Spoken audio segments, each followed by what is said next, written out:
Welcome, today in front of me REALME C30 and I'll show you how to switch on flashlight on this device.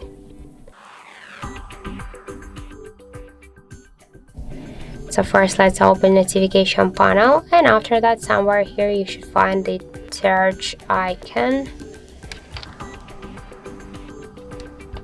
Okay, if you have on this icon like in my case, you should click here to this added icon, then scroll down and find here the search.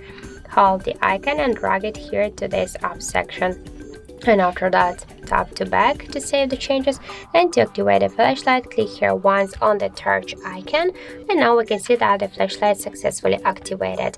If you want to turn it off, just click here once again on the search icon, and that's it.